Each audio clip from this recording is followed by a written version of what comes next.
ખાસ સમજીશું કે સ્ટોક્સ કયા કયા તમારે ધ્યાન પર રાખવાના છે, કેમ કે ઘણા બધા સ્ટોક્સ છે કે જેના સમાચારોને લઈને આજના દિવસે કોઈક ને કોઈક એક્શન તમને શક્ય બનતું જોવા મળી શકે છે. ગિફ્ટ નિફ્ટી તો અત્યારે 70-78 પોઈન્ટ આસપાસનો ઘટાડો જ બતાવે છે, એટલે થોડા ઘટાડા તો બનશે. પણ આવો જઈએ સીધા જ મારા સહયોગી યોમિક પાસે અને સમજીએ સ્ટોક સ્પેસિફિક કયા કાઉન્ટર્સ આજે ફોકસમાં. યોમિક, સપ્તાહની શરૂઆત થઈ રહી છે, નવું સપ્તાહ શરૂ થતા સમયે કયા કયા સ્ટોક્સ ખબરોમાં?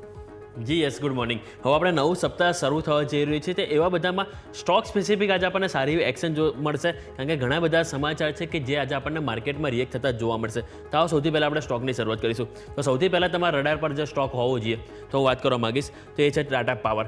તો ટાટા પાવરની જે સબસિડિયરી કંપની છે ટાટા પાવર રિન્યુએબલ એનર્જી, કે જેમણે આંધ્રપ્રદેશ સરકાર સાથે અહીંયાથી કરાર કર્યા છે, અને આ જે કરાર છે સ્પેસિફિક 7,000 મેગાવોલ્ટ રિન્યુએબલ પ્રોજેક્ટ માટે અહીંયાથી કરાર કરવામાં આવે છે. એટલે સ્વાભાવિક છે કે ટાટા પાવર તમારા રડાર પર હોવો જોઈએ, કે જેમાં કુલ રૂપિયા 49,000 કરોડનું રોકાણ કરશે આ પ્રોજેક્ટ માટે. એટલે સ્વાભાવિક છે કે અહીંયાથી સમાચાર મોટા છે, કે અહીંયા આપણને મોટી એક્શન જોવા મળશે. નેક્સ્ટ સ્ટોક લાવો. નેક્સ્ટ સ્ટોક આપણે જોઈશું તો ટાટા પાવર આપણે રડાર પર હોવું જોઈએ. બીજો સ્ટોક તમારો હોવો જોઈએ તે છે ઇરડા. એટલે અહીંયા પણ આપણને રિન્યુએબલ એનર્જી થીમ છે, કે જેમાં આરબીઆઈ તરફથી અહીંયાથી જે નેપાળના પાવર પ્રોજેક્ટમાં જે રોકાણ માટે જે મંજૂરી અહીંયાથી તેઓ માંગી હતી તેઓ નથી મળી. અને આ જે મંજૂરી છે સ્પેસિફિક જે કર્નાલી હાઇડ્રો ઇલેક્ટ્રિક પાવર પ્રોજેક્ટ છે એના રોકાણ માટે અહીંથી મંજૂરી તેઓ માંગી હતી, જે મળી નથી. એટલે એના માટે કંપની રિક્વેસ્ટ પ્રપોઝલ અહીં મૂકશે, જેના બાદ જોવાનું રહેશે કે આગળ શું આપણને અહીંથી પ્રક્રિયા જોવા મળે છે. આ વાત છે ઇરડાની. હવે નેક્સ્ટ આપણે રડાર પર હોવું જોઈએ તે છે ઓએનજીસી. ઓએનજીસીની જે અહીંથી સબસિડિયરી કંપની છે ઓએનજીસી પેટ્રો, તેઓ ગુજરાતના જે દહેજ SCZમાંથી અહીંયાથી તેઓ સેજમાંથી બહાર નીકળશે. એટલે સ્વાભાવિક છે કે હવે અહીંયાથી કંપનીનું જે ઓપરેશન છે એ સ્મૂથ થશે. એટલે એની જે સબસિડિયરી કંપની છે ઓએનજીસી પેટ્રો, તો એમનું ઓપરેશન સ્મૂથ થશે, અને સાથે સાથે જે માર્કેટ છે એમાં કોમ્પિટિશન પણ આપણને જોવા મળશે. આ વાત થઈ ઓએનજીસી, કે જેને તમારા રડાર પર હોવું જોઈએ. નેક્સ્ટ સ્ટોક છે કે જે તમારા રડાર પર હોવું જોઈએ એ છે JSW સ્ટીલ. કંપનીના જે ફેબ્રુઆરી મહિનાના જે અપડેટ આવ્યા એમાં છે એમની જે ક્રૂડ સ્ટીલ પ્રોડક્શન છે 12% વધીને 24.07 lakh ton year on year basis જોવા મળ્યું છે, અને સામે જો એમની જો કેપેસિટી યુટિલાઇઝેશન જોઈએ એ 93.5% આપણને જોવા મળ્યું છે. એટલે સ્વાભાવિક છે કે મેટલ સેક્ટરથી આપણને JSW સ્ટીલ રડાર પર રહેશે. નેક્સ્ટ આપણે તમારે હોવું જોઈએ તે છે જેન્સોલ એન્જિનિયરિંગ. એમાં સમાચાર ઘણા બધા છે. એક તો જે બ્લોક ડીલ એમાં જે છે કે એમનું જે પ્રમોટર છે 2.37% હિસ્સેદારી વેચીને ફંડ એકત્રિત તેઓ અહીંથી કર્યું છે, અને જે ફંડ એકત્રિત તેઓ જે કર્યું છે એનો ઉપયોગ તેઓ અહીંયાથી જે એમનો જે મેનેજમેન્ટ બિઝનેસમાં નાખશે ફંડ, અને એનો જે ખર્ચ ઓછો કરવા માટે તેઓ અહીંથી કરતા જોવા મળશે. એટલે સ્વાભાવિક છે કે અહીંયા પણ આપણને એક મોટી ઉથલપાથલ જોવા મળશે. વાત થઈ જેન્સોલની. જોઈશું હવે તો HFCL. હવે HFCLમાં સમાચાર છે કે એમની જે સબસિડિયરી કંપનીએ HTL સાથે કુલ 44.36 કરોડનો કોન્ટ્રાક્ટ અહીંયાથી તેઓ મેળવ્યો છે. એટલે સ્વાભાવિક છે કે અહીંયા પણ એક એક્શન જોવા મળશે, અને જે કોન્ટ્રાક્ટ હેઠળ કોઈ ઇન્ડિયન આર્મીને તેઓ જે ટેક્ટિકલ ઓપ્ટિકલ ફાઇબર કેબલ એસેમ્બલીઓ છે એ સપ્લાય કરતું જોવા મળશે. એટલે સ્વાભાવિક છે કે કંપની માટે પોઝિટિવ સમાચાર છે. એટલે HFCL પણ આજના દિવસે એક્શનમાં જોવા મળશે.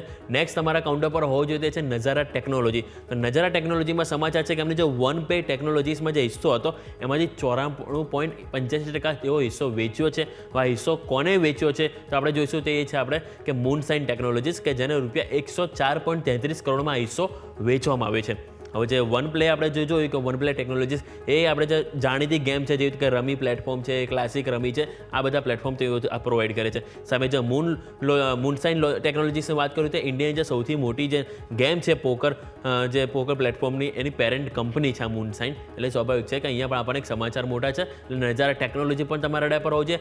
નેક્સ્ટ વાત કરવા માંગીશ તો એ છે શિલ્પા મેડિકેર. અહીંયા USFDA તરફથી ફોર્મ 48 અહીંયાથી કંપનીને આપવામાં આવ્યું છે, કે કંપનીને અહીંયાથી જે પ્લાન્ટ હતો યુનિટ 1 જે રાયચુરમાં, કે તેમાં 3 થી 7 માર્ચ દરમિયાન 2025માં અહીંયાથી તેઓ તપાસ હાથ ધરવામાં આવી હતી, અને જેના હેઠળ તેમને અહીંયાથી ફોર્મ ઇસ્યુ કરવામાં આવ્યું છે. એટલે સ્વાભાવિક છે કે અહીંયા પણ આપણને એક એક્શન જોવા મળશે.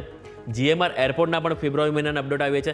એમાં એમની જે સમાચાર છે પહેલાં એ તમને કહી દઉં. તેમની જે સબસિડિયરી કંપની છે દિલ્હી ઇન્ટરનેશનલ એરપોર્ટમાં વધારાનો 10% હિસ્સો અહીંયાથી તેઓ ખરીદવા જઈ રહ્યા છે, અને જે Fraport AG Frankfurt airport service જે વર્લ્ડ વાઇડ છે એમની પાસેથી તેઓ હિસ્સો અહીંયાથી ખરીદશે. એટલે કે અગાઉ કંપનીનો 64.64% હિસ્સો હતો, જે વધીને અહીંયાથી 74% આપણને દિલ્હી ઇન્ટરનેશનલ એરપોર્ટ લિમિટેડમાં અહીંથી જોવા મળશે. એટલે સ્વાભાવિક છે કે GMR એરપોર્ટ પણ આજના દિવસે રડાર પર હોવો જોઈએ. હવે જો નેક્સ્ટ વાત કરવા માંગીશ IRB ઇન્ફ્રાસ્ટ્રક્ચરના જે ફેબ્રુઆરી અપડેટ આવ્યા છે એમની જે ટોલ કલેક્શન છે એ 14.4% વધીને 528.7 કરોડ જોવા મળ્યું છે.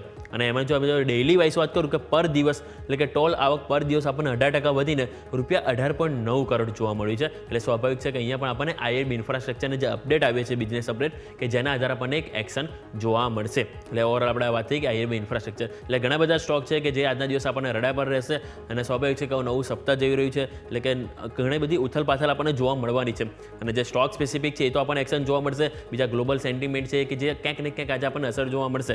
હવે માર્કેટમાં જે રિકવરી આવી છે એ બધા પાછળ જોવાનું રહેશે કે આ બધા સ્ટોક જે સમાચારમાં છે એ આજે આપણને કઈ રીતે એક્શનમાં જોવા મળે છે. યસ, તો વ્યૂ આ પ્રમાણે અહીંયાથી ખાસ બની રહ્યું છે. આ બધા જ સમાચારો છે, ધ્યાન પર રાખવાના રહેશે.